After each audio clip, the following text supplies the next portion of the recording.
Welcome to Talk on the Pod, the podcast where we delve into the remarkable journey of the TAKREEM Foundation's community, who are showcasing the best of the Arab world and paving the way for a brighter future.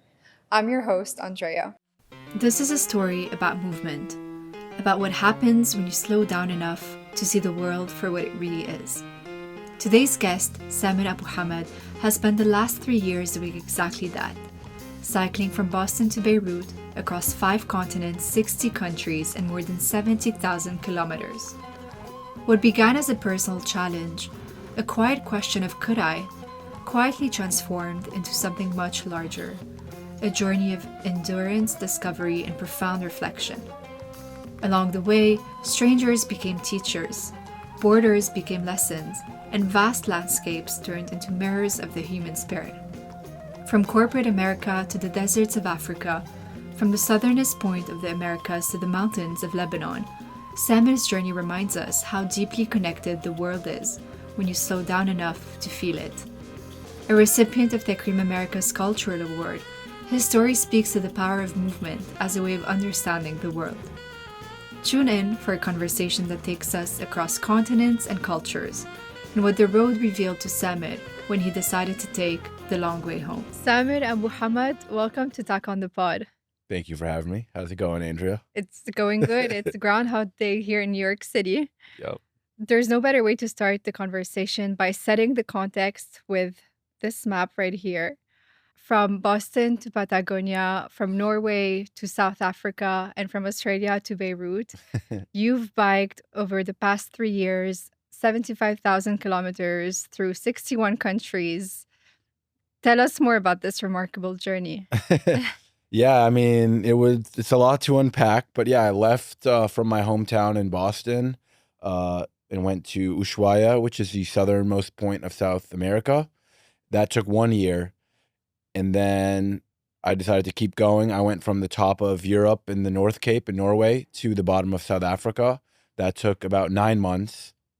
And then most recently, I started in Melbourne and I crossed Australia from south to north and then took a plane to Indonesia, island hopped, and then took a boat to Asia and biked across Asia, ending in Lebanon, my parents' home country. So, yeah, I mean, it's a lot to unpack, but it was special to end in Lebanon, of course.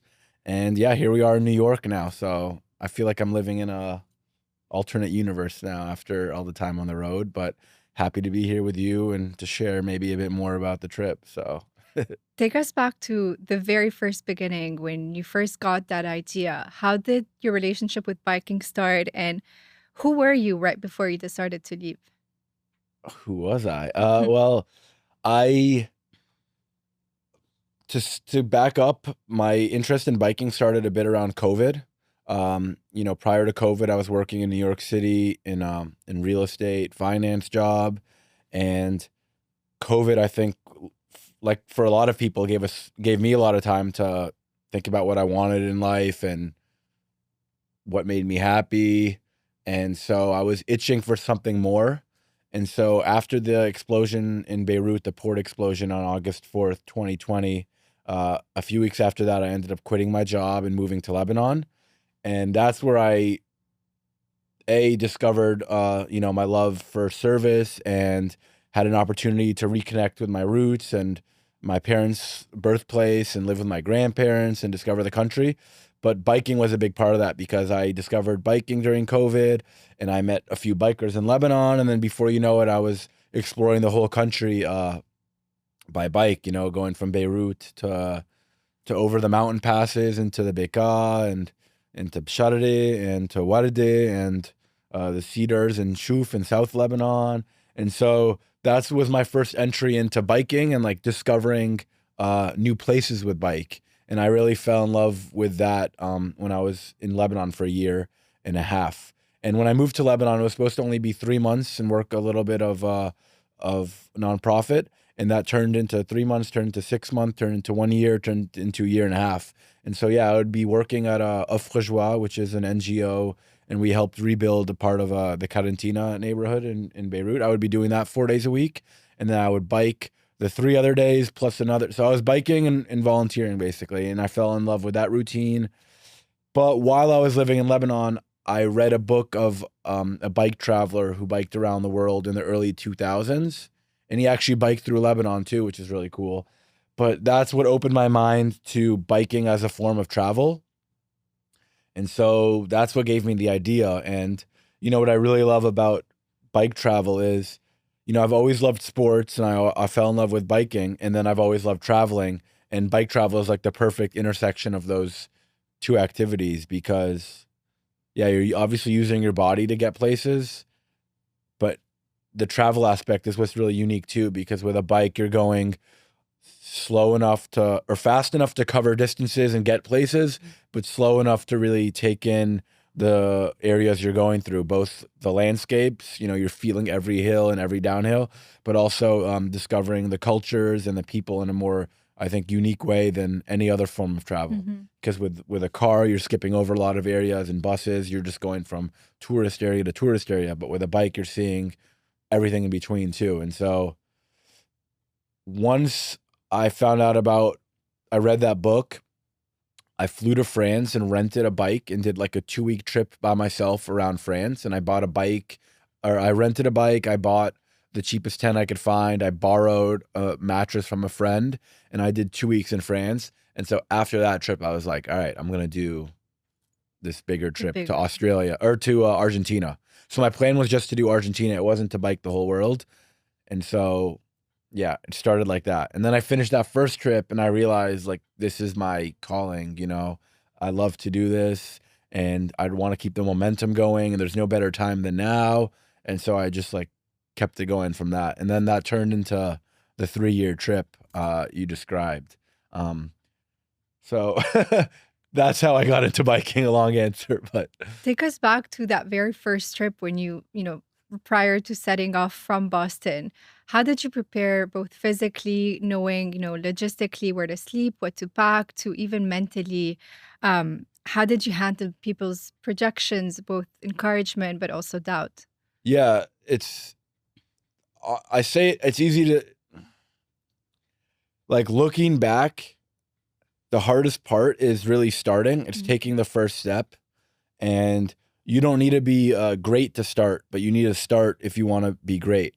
So I always say, like, it wasn't crossing deserts or climbing mountains that was the hardest part. It's really starting, taking that first step, because, like, as you alluded to, subconsciously people are projecting their fears onto you, like, oh, what, are you crazy? Like, where are you going to sleep? What about this country? Is it safe? So many questions. And so it's true, you do have to think about some of that stuff, but at a certain point, you just gotta leave your front door and things will start to fall into place when you're doing something you're meant to be doing. But so, yeah, obviously there's some research. You need to know you have the right gear, but at a certain point, it's easier not to have everything planned because every day is new. It's a new road, and it's not a matter of if things will go wrong, it's when things will go wrong. So you just need to be able to adapt and overcome obstacles that come your way. So yeah, you could try to plan each day where you're going to go, but inevitably things will go wrong. And so you just need to learn how to adapt. And so, yeah, you could spend hours and days like salaciously planning your gear and your route, but pretty quick you have to just throw it out the window and just like start. And then as you go, things will hopefully work out. Go with intuition. Yeah. And again, like I said, if you're doing something you're meant to be doing, I think the universe has a weird way of like helping you keep going with your goal. And so that definitely was the case. The universe brought lots of good fortune, but also tons of strangers and people along the way that helped me because, the trip was a unsupported trip in the sense that, I have everything I need with me and I'm funding it myself, and it's an unsupported trip, but every day I receive the support of people. Sometimes it's just giving me water. Sometimes it's just a car that stops and says hi. And the idea of you feeling seen just gives you a moral boost, and having a conversation with someone. So yeah, I mean, at a certain point though, you just got to start. And I think that's not just with biking on a big trip. It's anyone who has a big goal or a project.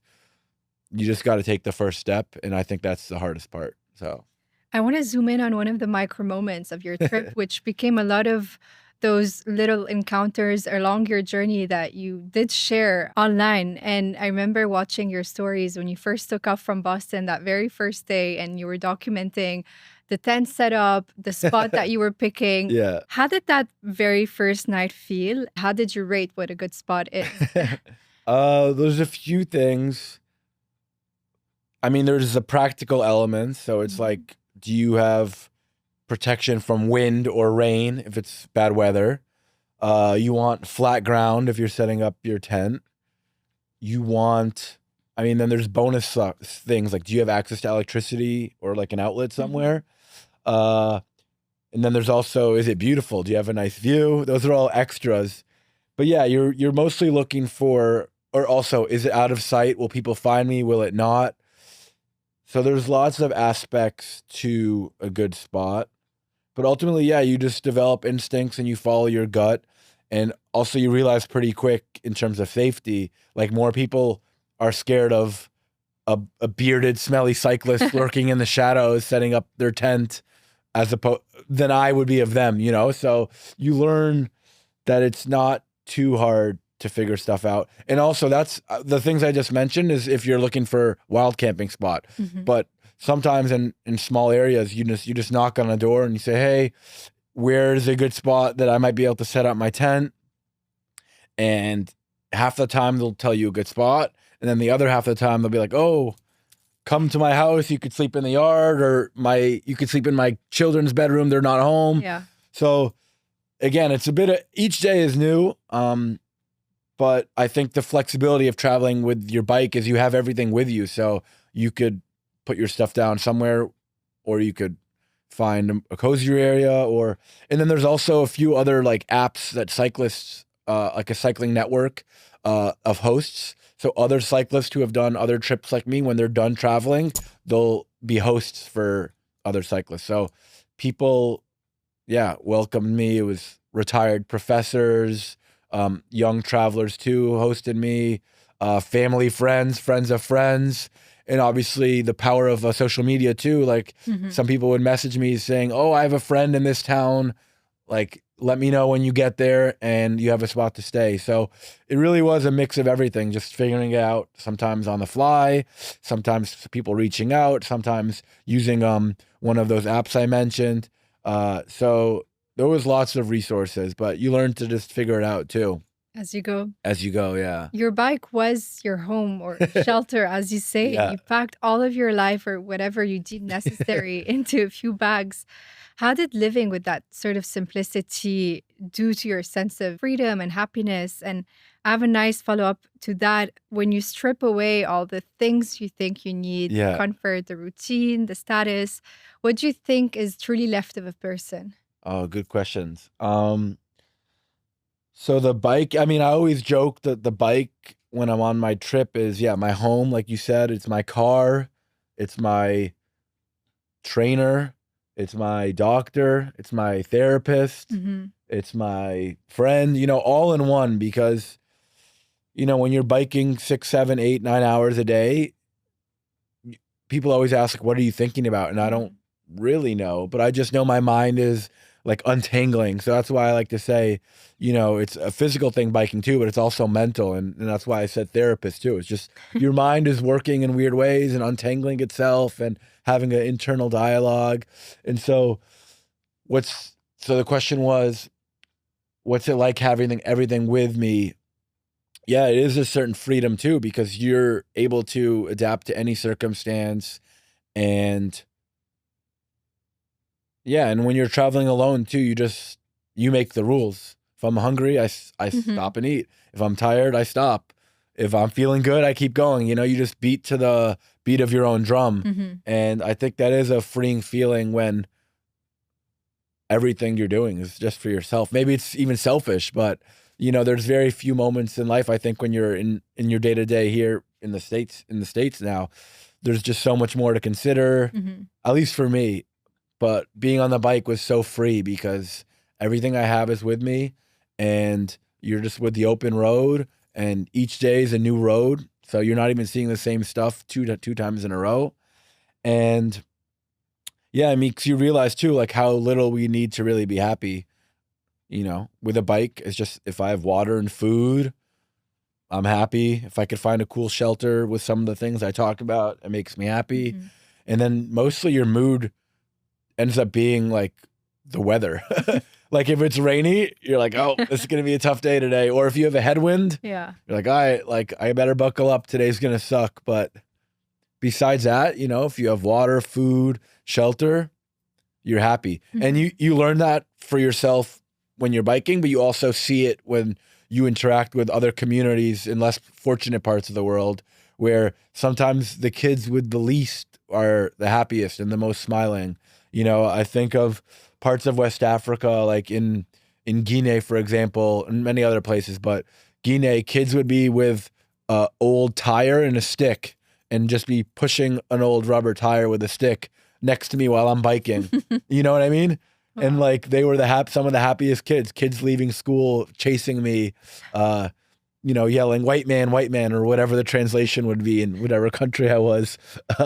And so, yeah, and in some of those same communities, you know, you'd see families or mothers walking with like a 5-liter water jug on their head and their baby strapped to the back, walking 5 kilometers to the village every day to bring water.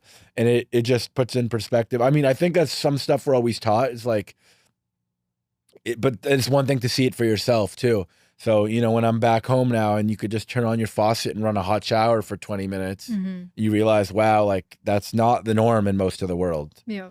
So I think traveling helps give that perspective too. And yeah, you realize again, like as humans, we need a lot less than we think to be happy. You know, water, food, shelter. And then if you have your family, that's a bonus, you know, but that's a huge bonus. But the water, food, shelter, family. And I think no matter where in the world, really, if you boil it down, if you have those things, people can be happy. We could be happy. Yeah. Yeah. True simplicity. In the Yeah, exactly. Samer, you average around 120 to 130 kilometers on the bike per day. And you alluded to that a bit about, you know, those endless solo hours and what's happening inside of your mind and how it's wandering. You did share a lot of that journey through your social medias, whether you were listening to music or podcasts. What did you do to keep yourself really focused at times, but also entertained and grounded? Yeah, I mean, it really depends on the context of that day. I mean, some days the riding and like like the landscapes you're riding is so beautiful that you just like you could bike without anything and just get lost in your surroundings. But there obviously are sections where I was in the desert on straight lines for a long time, and there it's more of a mental strain or a challenge, I guess to say stimulated. So there I would use nothing crazy, but podcasts, audiobooks, music, and just like rotate through. So whenever I got bored of a podcast, I'd switch to an audiobook, audiobook to music, and then sometimes nothing. But yeah, an audiobook's a good way to kill 30 hours on a bike. But yeah, music's great, and I would love to, you know, whenever I was entering a new country, I'd like to enter with a blank slate. Okay. So I didn't do too much research before arriving to a country. I would just like show up and with a blank slate and try to take in as much as I can. But so I think music was a great way also to learn about a local place, because whenever I would get into a country, I would download some of the most famous songs and ask locals who the famous artists were. And then sometimes I traveled with a little speaker too. So then I would start blasting local music on the speaker. And so like it would be a nice way to connect with locals and get a smile and a laugh, you know, when you're going through random villages and you're playing their music, like what's this guy doing? How does he know this music? So yeah, I think there's lots of ways to, you know, interact with your surroundings and discover the culture. And I think, again, biking is a perfect tool for that too, because I think no matter where you are in the world, people could relate to the feeling of riding a bike. You know, everyone's ridden a bike when they were a kid, you know, whether you're in New York or Kabul or Melbourne or Beirut or, you know, anywhere. So I think it's an instant connection point when wherever you pull up and you stop for a food and they see you with your bike and your stuff, it's like an instant conversation starter. And I think it humanizes you a bit and puts you on the same level playing field, because no matter where your background or where I'm from, people just see you as you are, stripped down and alone, but with a bike, and you got there with a bike. So I think showing up with a bike too is an instant conversation starter, and it's obviously different than if you showed up somewhere with a nice car, for example. So I think the bike is a great tool for that discovery and connection. Yeah, so biking helped, and obviously, and sometimes just the bike makes you feel like a rock star too, because you pull up into some small village. I've never seen someone like you with all your stuff, and it's just like people will crowd to you. So it's kind of a cool feeling too. I want to double down on this idea of crossing countries and arriving somewhere for the first time. You bike through borders, through deserts, through cities all over the world, and you often felt this shift in landscape and culture at the same time. What did that pace really teach you about how the world really works? And what did you pick up on how geography and culture flow into each other across these physical, grounded borders? Yeah, that's a great question. And the way you asked it is sort of the answer. It's like when you travel by bike, you see that the world is so much more connected than you think, because you see the transition between places much more slowly, as if you just teleported somewhere on a plane, so it doesn't become as sudden, but then you start to see the nuances as you travel.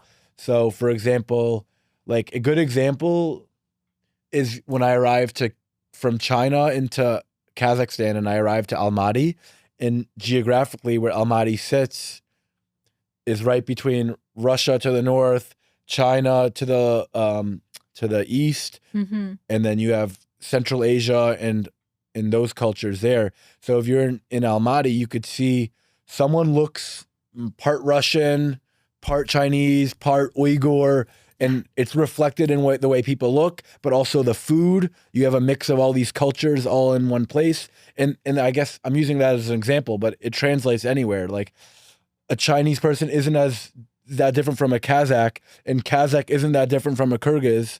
And then Kyrgyzstan isn't that much different from Tajikistan, and Tajikistan isn't that much different from Afghanistan. It's a slow transition between all those places. But then Afghanistan to China is more of a difference. But if you kind of went one by one through each country, they're not that different from each other. So there's threads of all these places kind of linked to each other. And I guess the example I gave is also the Silk Road, these old trading routes. Food ends up being mixed, culture, language, people too physically as different cultures interact. So I think the bike helps you see those subtle differences slowly transition between countries. And yeah, you see that the world is more connected than we all think. There's threads of commonality all over the world. So I do think the bike is a nice vehicle for that as well. Did your identity as a Lebanese American show up differently depending on where you were? Good question. No, I think I just learned to, I embraced my Lebanese identity as I traveled, because a lot of places they didn't even know where Lebanon was. So it was like my way to be an ambassador for Lebanon, explain to where it was on the map and where I was headed, especially this most recent trip, because usually people are like, where are you coming from? Where are you going? So this last trip, I was like, I'm going to Lebanon. They're like, huh? So I'd be like, it's a small country, Middle East. Sometimes I would need to say Arabia, Saudi Arabia. People would get it. And then, so yeah, I think it taught me to, embrace my identity too, because it was an opportunity, I guess, to put Lebanon on a map to people who had never heard of it before. And then it also was practical, because I had both passports. So from a practical standpoint, the American passport got me through 90% of my journey, but the Lebanese, which isn't technically a very useful passport in the context of passports, helped me with some logistical dilemmas. In parts of Africa, I ran out of space in my American, had to wait for a new one. In the meantime, I was advancing with my Lebanese. Or in Afghanistan, I went in with my Lebanese, because I was originally going to go through Iran, which is visa free with the Lebanese, and but I did it, whatever. So the Lebanese helped from a practical standpoint, and I think it was a cool way to connect, especially with some countries, like some of the early countries, Lebanon and Malaysia, they recognized Lebanon. So it was cool to connect with some countries who knew Lebanon, but then it was also cool to explain where Lebanon was to people who didn't know about this small country, in the Middle East. Speaking about those connections that you've made along the routes, I'm sure you've had many stories and adventures, which you've documented most of them on your social medias. Is there a story that you can recount where the kindness of strangers or that human connection truly showed up and became a memorable moment for you? I mean, there's too many to count, and I'm not exaggerating when I say hundreds, but I guess one recent one from the recent trip was biking through the Gulf states. I ended up flying from Pakistan to Oman because there was pretty high tensions in Iran over the summer.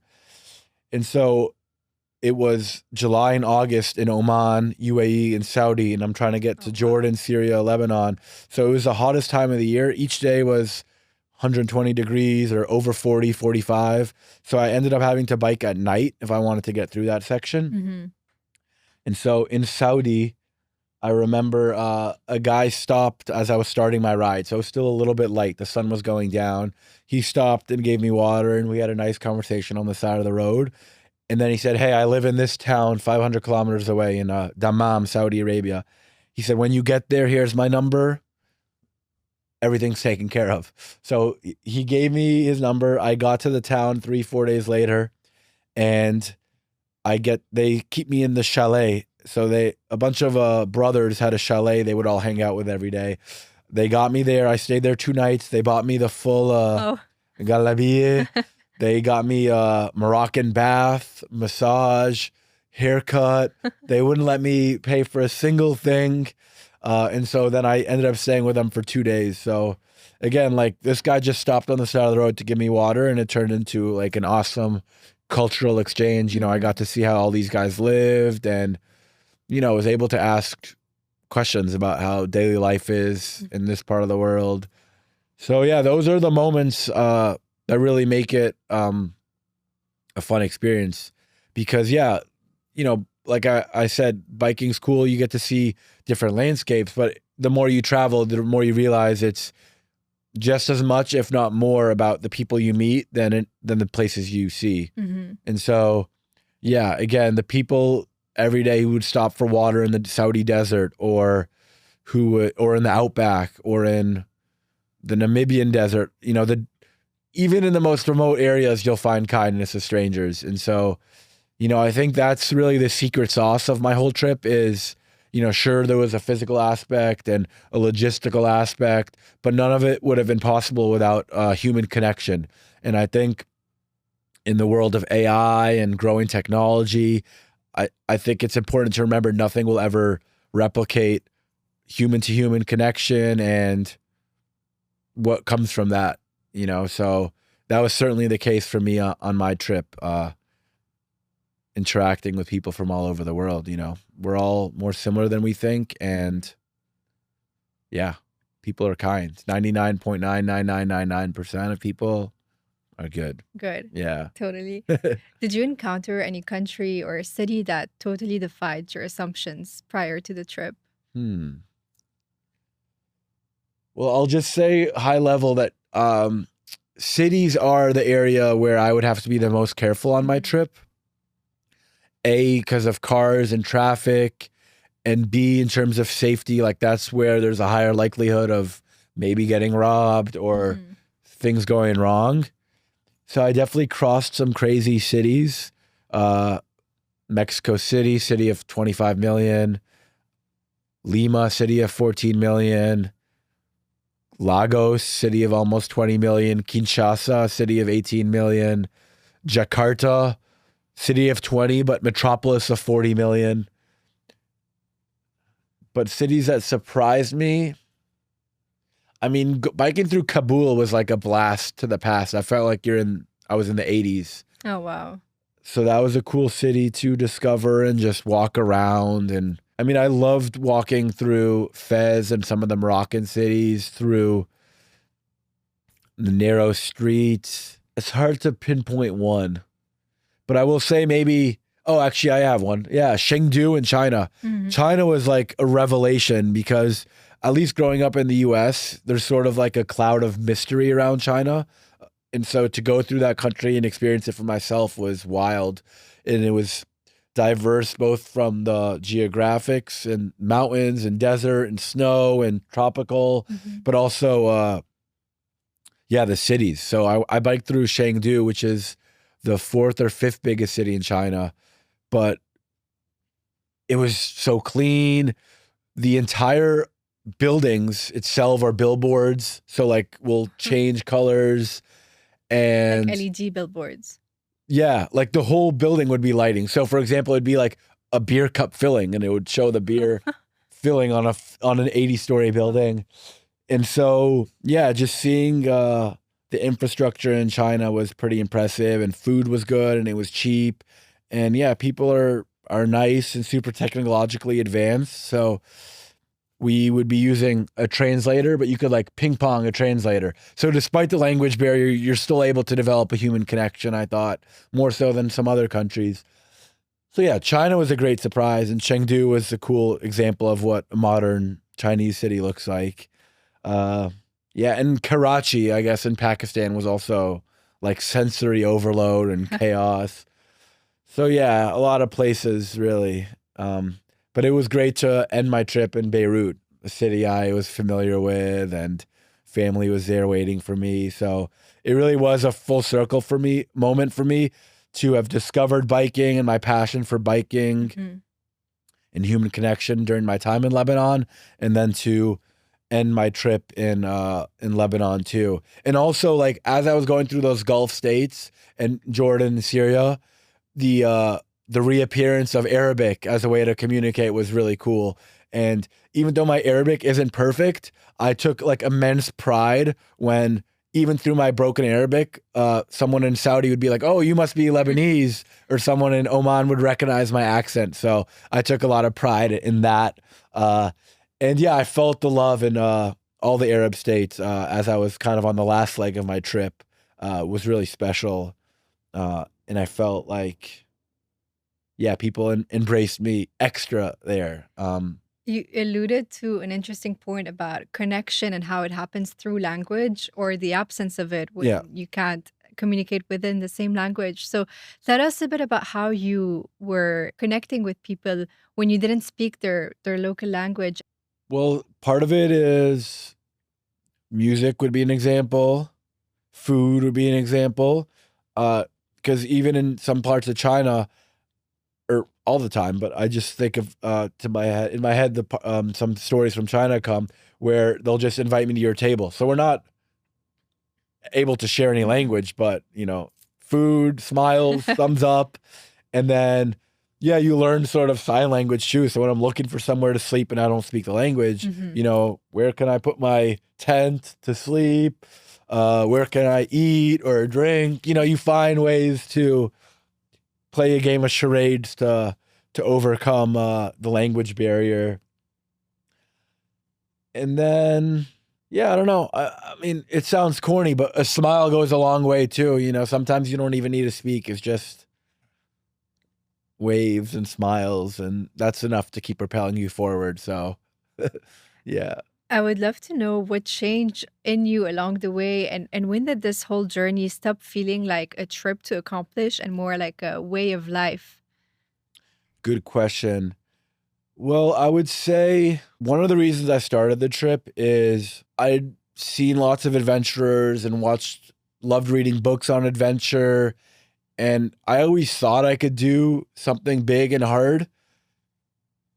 But at a certain point, I wanted to actually like prove to myself I could do it. And so it taught me, though, that, it's by putting yourself through uncomfortable situations and coming out the other side is when you achieve growth. Mhm. And so if you do that enough, is how you really grow. And so, yeah, I think we should all learn to lean into challenge and not stay away from it. And it's by embracing challenge that we become our best. And so at a certain point, I realized that, and I want to share, I guess, that with anyone who is willing to listen. And for me, it was a bike trip, but for anyone on their own challenges, everyone might have something they're trying to do and they're putting off. And it's like I said earlier, you got to take that first step, lean into the challenge. And then another big thing is, set a big goal, but you have to break it down into checkpoints. And again, for me with biking, that translated into get to the next city, get to the next city, get to the next country, and just break it down like that. Because it could be overwhelming when you're sitting in the middle of Kansas and you need to get to Argentina, and I'm looking at a map, I'm like, wow, I have so long to go. But if I'm in Kansas and I just say, hey, let's get to Colorado, hey, let's get to the Grand Canyon, and then from the Grand Canyon, hey, let's get to the West Coast, then to Mexico. And so I think for anyone tackling a big challenge is just breaking it down step by step. And then when you do enough steps and you step back far enough, you'll realize you got to your goal. And so I think those are the real lessons. It's just starting. It's understanding that it's not if things will go wrong, it's when. And so developing a resilient mindset to overcome obstacles that are inevitably going to be put in front of you. It's breaking down the goals, like I just said, and then having faith in humanity is that secret ingredient I mentioned. So, I think these are things we might have all been told, but I proved them to myself, and then the follow-up question you had was feeling like a way of life. Yeah, I mean, when you're in it, it just is your life, and you realize, you just want to keep momentum and just get to the next spot and keep getting to the next spot, and you get addicted to that feeling of momentum and forward progress. And I think one thing I really liked about bike travel is, it's when you make progress, it's very tangible. Like I got from here to here, and now I'm going here, and you could like feel the progress. And now that I've been home 5-6 months, I've had to really like rewire my brain, because the progress now isn't as immediate with some of my projects. It's like planting a bunch of seeds and watering them, and maybe in 6 months, in a year, things will start happening on these projects I'm working on. But yeah, with biking, it's like an addictive feeling. Like each day I went from here to here to here to here, and you're like feeling that momentum. And so, yeah, it's a slightly different rewiring of my brain now that I've been home. But I guess, like I said earlier, I proved to myself that I could do really hard things. And so it's just taking those same lessons and applying them to my new projects. And so I have to remind myself that sometimes, because like I said, the progress isn't always as concrete and immediate, but I have to have faith in those lessons I learned on the trip, so yeah. Speaking of continued momentum, your first trip was only set out to be biking all the way down to Argentina, to the end of the world. Tell us more about what that moment felt like upon arrival, and how you came to decide that you wanted to keep going and do the 2 other routes. Well, when I was in South America, as I got further and further to the southern point of South America, Ushuaia is the name of the city. In Argentina, I end up meeting so many other travelers because it's sort of a bottleneck. People might be leaving from that area. Others are all headed to that area. And so I ended up meeting a lot of other travelers who had traveled other parts of the world. And so I just got dreaming of other parts of the world. And then I remember, like breaking down when I arrived there and crying. And I was like, wow, why don't I just keep going? I was like, And so, I remember I just decided when I was arriving, that there's no better time than now, really. Because, I keep saying it, there's no better time than now to just start. And so, it was a continuation of my trip, but it was also like telling myself in my head, hey, just start this next trip and then keep that momentum going. There really is no better time than now. So anyone listening, if there's that big project or dream or goal that you're listening to, at a certain point, you just need to start. So don't be scared to start. Your last arrival was arriving to Beirut in Lebanon. And this is very full circle, seeing that you started falling in love with the bike in Lebanon.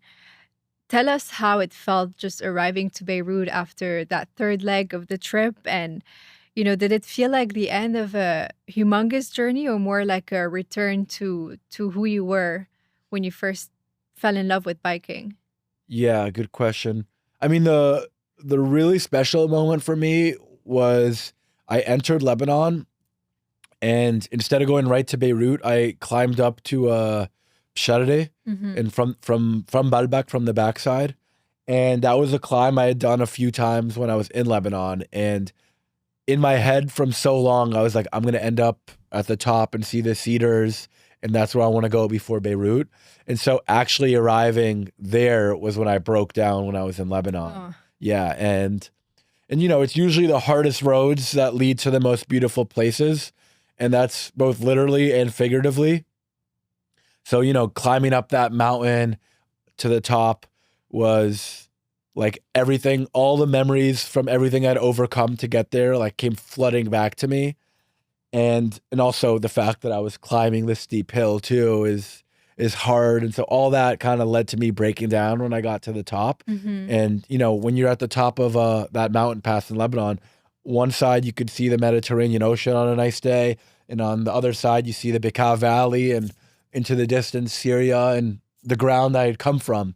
So it was just like really rewarding to get there. And like I said, it figuratively too, the hardest roads, everything I'd overcome to get Hmm. there, like made it that much sweeter when you get to the top. And so it was, yeah, a full circle moment to get there. And then obviously my last day was special too, because some of my good friends who I had learned biking with in Lebanon, some of my mentors came and biked with me. And then obviously to see family in Beirut. And as you get closer, you're recognizing the roads and the landmarks. So yeah, I really did feel like a return home in a sense. You did bike the whole world and you saw so many different types of geographies and landscapes and encountered many, many cultures. After coming home and arriving to Lebanon, how did the country look through your eyes after everything you've seen? Yes, I have seen a lot of beauty, but Lebanon is definitely up there. And for the reasons I said, and people who aren't from Lebanon, or maybe even some people who aren't in the Arab world, don't know that Lebanon has, like, you could be skiing right now in Lebanon, and it's kind of the Lebanese cliche. You could surf and go skiing in the same day.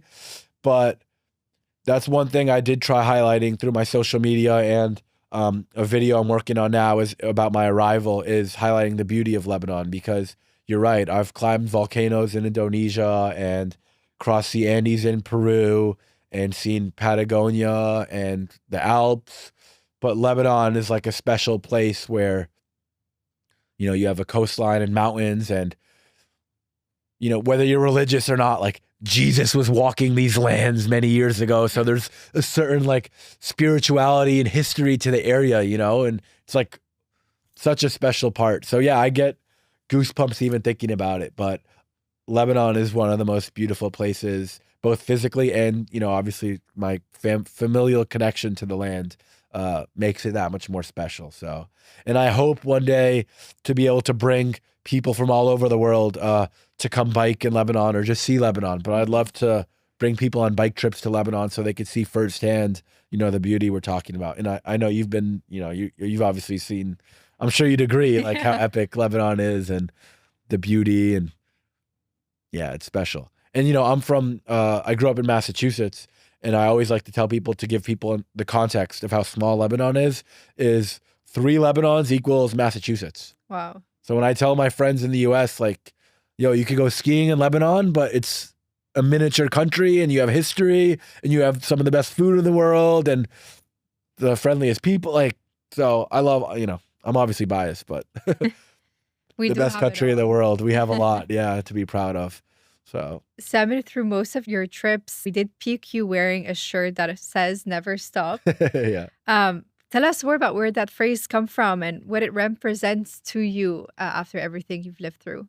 Well, yes, I do think, honestly, just never stop means every day, never stop. you know, doing what you love or doing what you're chasing your dream. And if you never stop each day, it's kind of the same idea, just checkpoint to checkpoint. Each day, you never stop. And if you never stop long enough, you'll achieve your dream. You'll accomplish the challenge you set out to do. Mm-hmm. So yeah, I like to say never stop, never stopping. And it really could apply to anyone doing anything. But if you find something you love, just don't stop doing it. Mm-hmm. Go hard at it. And the results will speak for themselves and you won't regret it too. So it's like micro execution, but having a macro vision. And if you just execute every day, then the macro vision starts to come into shape, you know?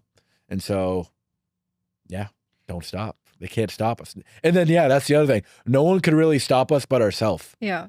Like if you don't believe in yourself, why should anyone else? Mm-hmm. And so I think it's just honestly, it started as something I told myself, like no one could stop me, just like never stop. So if other people could draw inspiration for that, I'm happy. But yeah. I think we've shared a lot of good takeaways from this conversation. But if you had a direct message for someone who is listening who might feel stuck or afraid to take a big leap of faith, I think in our generations, there's a lot of expectations put upon us, especially with the social media aspect of really feeling like you're always falling behind and never really tuning into the human sides of what I want to do versus what I think I should do.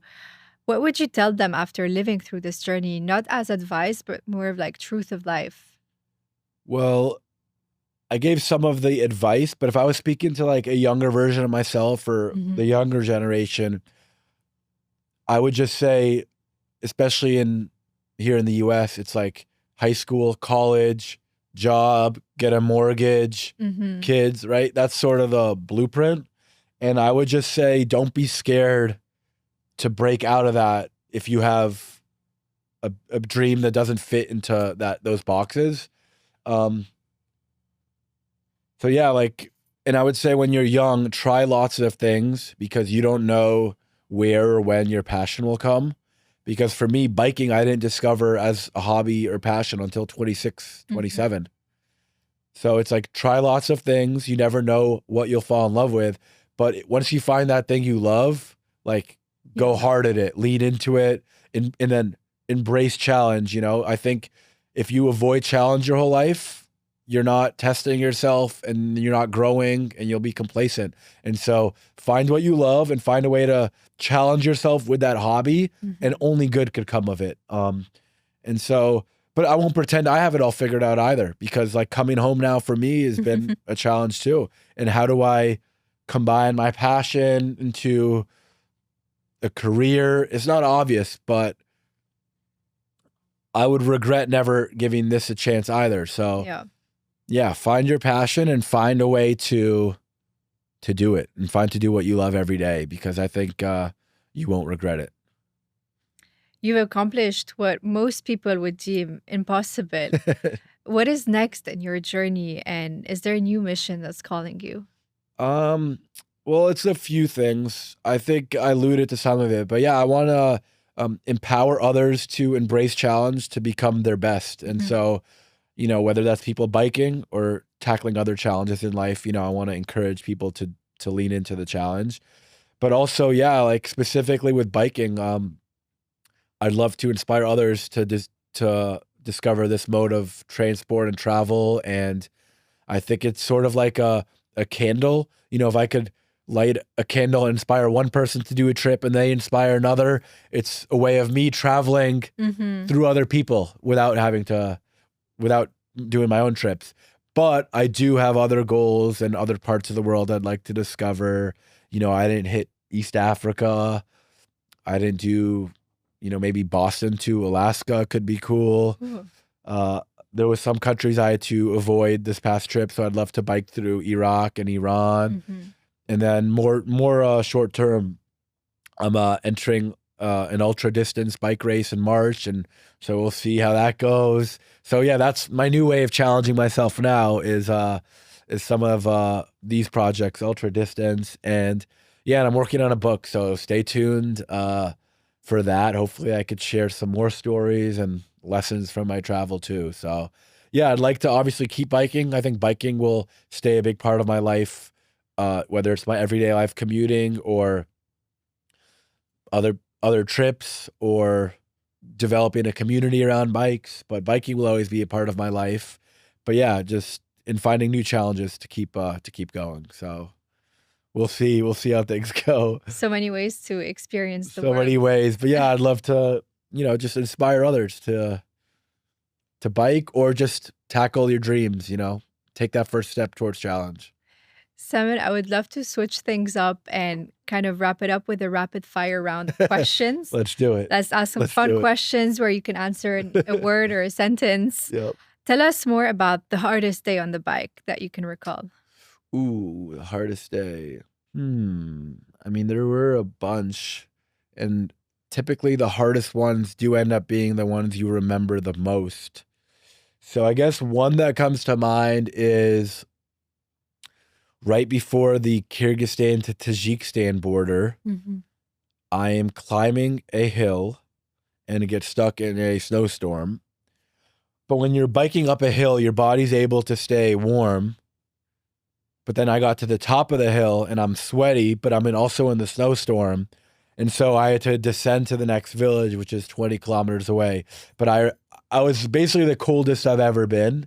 And I was shivering uncontrollably on the bike, but I can't stop because then you'll just be stuck even more in the storm. So you just keep going. And then I got to this small village that had a guest house, and I remember ordering tea and stripping all my clothes off, and I was soaking and shivering, and I put the tea on my feet, my bare feet, for 2 hours to regain feeling.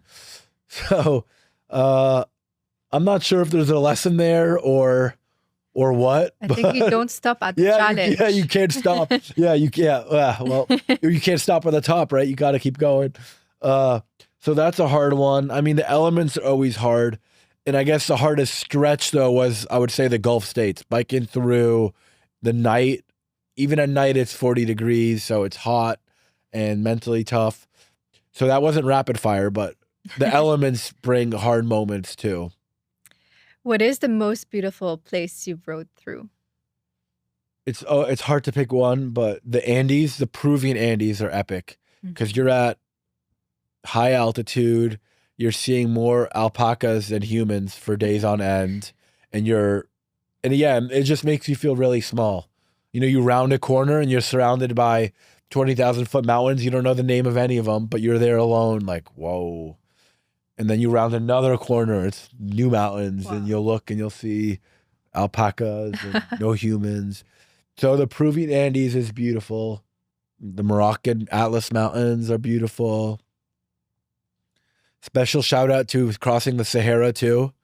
People would think, crossing the Sahara is daunting, but if you cross it from north to south, which is what I did, you have a massive tailwind. Okay. So I was flying through the Sahara, and you have beautiful sunsets in the open road. Wow. So the Sahara was actually ended up being beautiful. So yeah, lots of beautiful places. Through those journeys, a song or a sound that was most memorable that carried you forward? It's hard to pick one, but Yaraya is a good one. Yaraya. Is it an Lebanese song? No, I think